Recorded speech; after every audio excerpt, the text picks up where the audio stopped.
Olá você, tudo bem? Tudo tranquilo?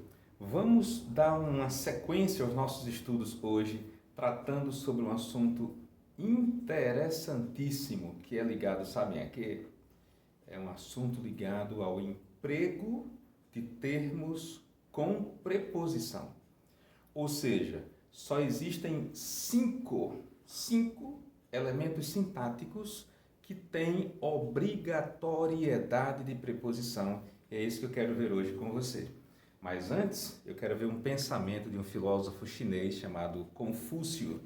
Ele viveu aproximadamente há 500 a 600 anos antes de Cristo. Olha quanto tempo faz. Mas veja, a importância do que ele disse é tão grande que nós já temos praticamente 2.600 anos de tempo e as frases dele continuam valendo. Então, olha que frase legal ele diz: em tempos de tanto consumismo como já tivemos e temos de vez em quando no planeta, olha o que é que ele disse há aproximadamente 2.600 anos, em combate ao que hoje existe, que é o consumismo. Observe aqui comigo. Nada é bastante para quem considera pouco o que é suficiente. Ele disse: nada é bastante para quem considera pouco o que é suficiente. Então valorize o que você tem, valorize o que você já conquistou. Deixe de ficar pensando em querer multiplicar tanto o que você tem que já é suficiente, porque você precisa pensar no que realmente tem valor. Isso me lembra também aquela frase do Antoine de Saint-Exupéry, que diz que o essencial é invisível aos olhos. Dê valor ao que é essencial. Mas saindo desse plano subjetivo, desse plano metafórico da linguagem, deixem-me comentar uma coisinha sobre esse pensamento ainda do ponto de vista gramatical. Observe. Aqui você tem nada. Nada, colegas, é o sujeito da oração. Muita gente pensa que para ser sujeito tem que ser uma pessoa ou uma coisa. Não. A palavra nada funciona aí como sujeito. O que é bastante? Nada. Então, nada é o sujeito simples de é bastante. Tudo bem? Então, você pode ter sim sujeito representado por um pronome indefinido. Tá bom? No caso, nada é um pronome indefinido. Outra coisa. Este ozinho aqui, ó. Tá vendo? Nada é bastante para quem considera pouco o que é suficiente. Este ozinho, você já sabe, quando puder ser substituído por aquilo, pelo termo aquilo, vai ser um pronome demonstrativo. Esse o é um pronome demonstrativo. Observe como funciona. Nada é bastante para quem considera pouco aquilo que é suficiente. Esse quezinho que vem depois do o é um pronome relativo e o o é demonstrativo. Moral da história: pronome demonstrativo o, pronome relativo que. E você diria, professor, como é que eu vou saber que esse que é um pronome relativo, rapaz? É simples. É só você substituir por o qual. Veja se dá certo. Nada é bastante para quem considera pouco aquilo o qual é suficiente. Sempre que você puder substituir a expressão que por o qual ou a qual, os quais ou as quais, pronome relativo. Tranquilo até aí? Beleza?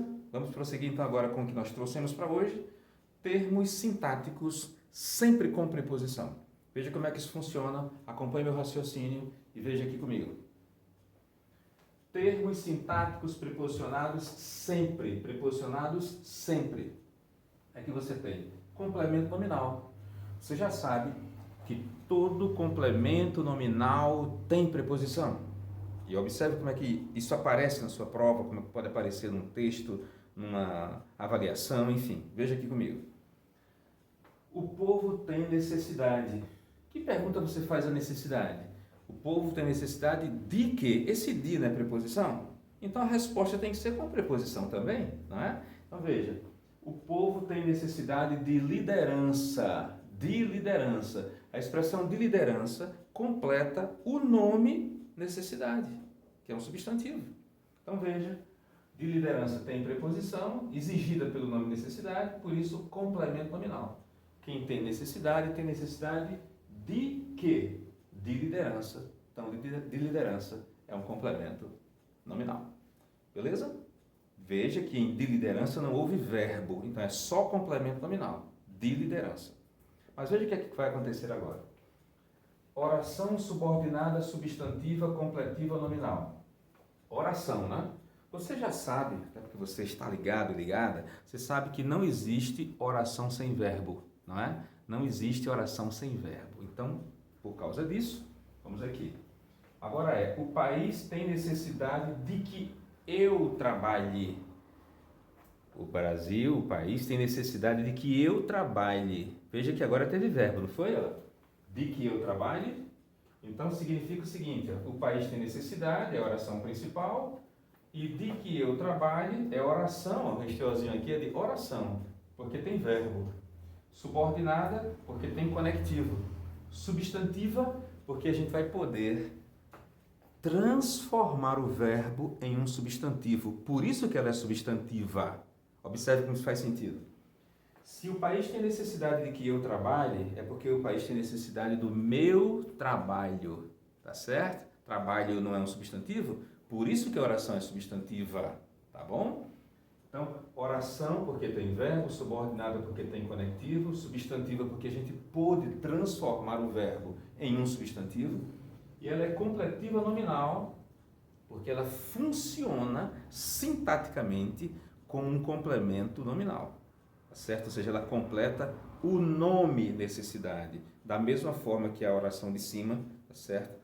Tinha o nome, que era a necessidade, e precisou de um complemento nominal. Esta aqui de baixo teve um nome, que foi necessidade, e pediu uma oração em forma de complemento nominal.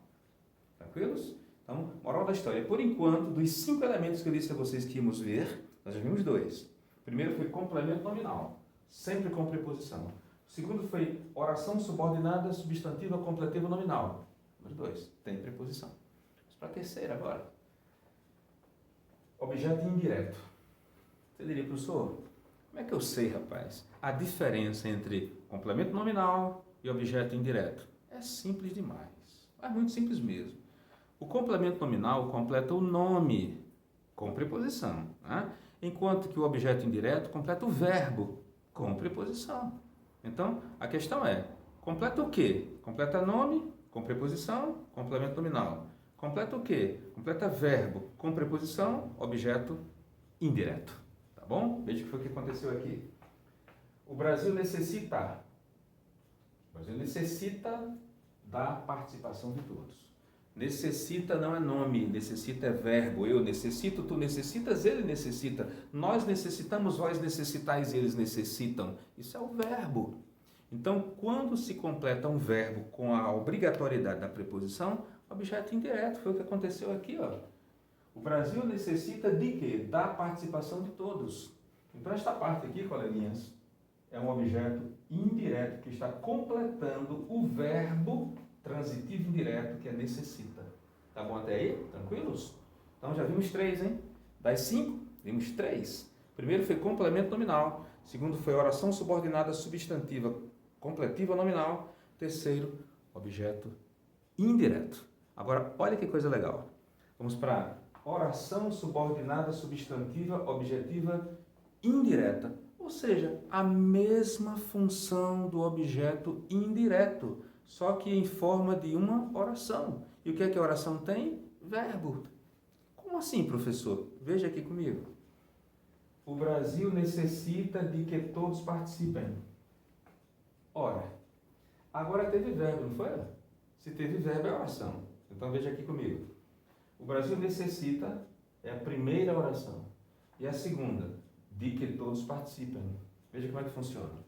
Esta segunda aqui, ó, ela é oração porque tem verbo. Participem, não é verbo? Ela é subordinada porque ela tem conectivo. Este quezinho aqui é uma conjunção. Conjunção é conectivo. Então, quando tem conectivo, é subordinada. Este outro S aqui é de substantiva. Ora, se ela é substantiva, é porque ela tem o valor de um substantivo. Faz sentido, né?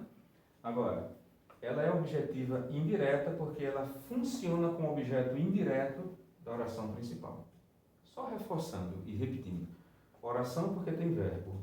Subordinada porque tem conectivo. Substantivo porque nós vamos poder transformar esse verbo que é participem em um substantivo. Vamos ver como é que seria? Se o Brasil necessita de que todos participem, é porque o Brasil necessita da participação de todos. Participação de todos. Por isso que é substantivo. E a objetiva é indireta, como já disse, porque está respondendo, completando um verbo transitivo indireto. Se tem VTI, tem OI. Se tem VTI, tem OI.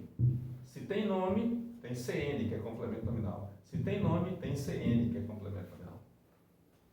Tá bom assim? Das 5, nós vimos 4. Vamos ver a última?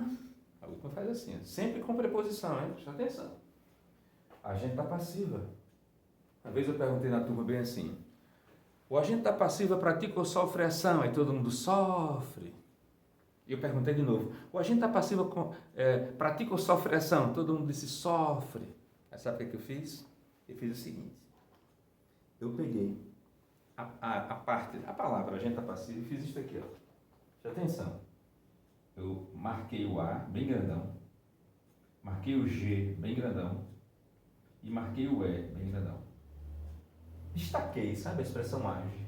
Aí voltei para a turma e perguntei, pessoal, o agente da passiva pratica ou sofre ação? Aí mudou, o pessoal disse, pratica.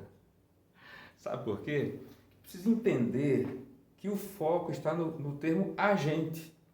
Se ele é o agente, é porque ele age. Se ele age, ele pratica a ação. Então, o agente da passiva é aquele termozinho que tem sempre preposição e ele indica quem é que está praticando a ação nessa voz passiva. Por isso que é o agente da passiva. Entendeu a lógica? Então, presta atenção aqui. O assunto foi explicado pelo professor. Quem foi que agiu? Não foi o professor? Então, pelo professor é o agente da passiva. É ele que age, ó. É ele que age. Entendeu? Então, repetindo, o que é um agente da passiva? É um termo preposicionado que sempre indica quem é que age na voz passiva. A voz é passiva, mas quem age é o agente da passiva, que pratica a ação.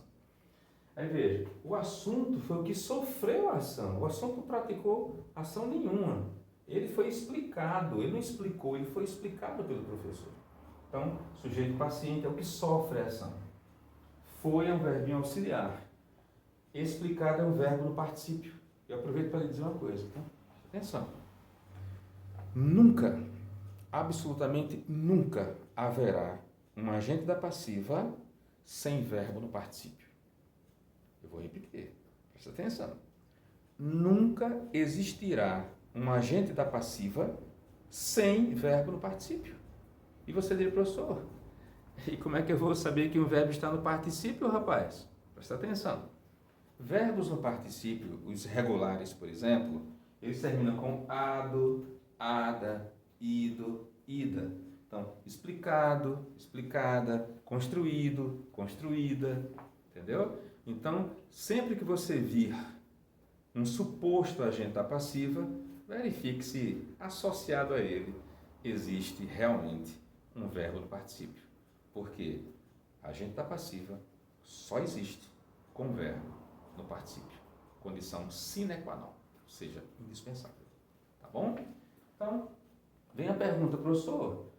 Você colocou aqui a preposição por, pelo, de e com, foi? Sim. Sabe por quê? Porque o agente da passiva pode vir com alguma dessas preposições. Se eu dissesse, por exemplo, a árvore foi derrubada com o vento, não é a mesma coisa que dizer que o vento derrubou a árvore? Então, se a árvore foi derrubada com o vento, é porque a árvore foi derrubada pelo vento. Mesma coisa. E se eu dissesse, a terra estava povoada de selvagens, não é a mesma coisa que dizer, a terra estava povoada por selvagens, ou pelos selvagens, ou com selvagens, ou de selvagens? Mesma coisa. Entende? Então, quais são as preposições que podem indicar a existência de uma agente passiva? Por, pelo, de e com. Por, pelo, de e com. Preste atenção. Acabamos de mostrar para vocês todos os casos em que o termo sintático é um termo preposicionado, necessariamente preposicionado. Mas eu não posso deixar de dizer a você outra coisa, que está aqui na tela, que está aqui no quadro, que é o seguinte. A palavra protótipo. Proto significa primeiro, significa principal. Por isso que existe protagonista, por isso que existe protótipo. Protótipo é o modelo, é a referência. Por isso que existe protozoários, os primeiros animais, protozoos, né? Os protos significa primeiro, os primeiros animais. Então, sempre que você vir uma palavra, a expressão, o radicalzinho proto, pense, proto significa primeiro. Protagonizar é tornar-se o primeiro, mais importante e principal. Seja protagonista da sua história. E eu pergunto, essa explicação sobre os termos sintaticamente preposicionados, isso ficou claro? Ou ficou claríssimo, hein? Grande abraço. Até a próxima aula, que eu vou falar ainda sobre preposições ou não preposições. Vou falar com vocês sobre isso ainda na próxima aula. Grande abraço. Tchau, tchau.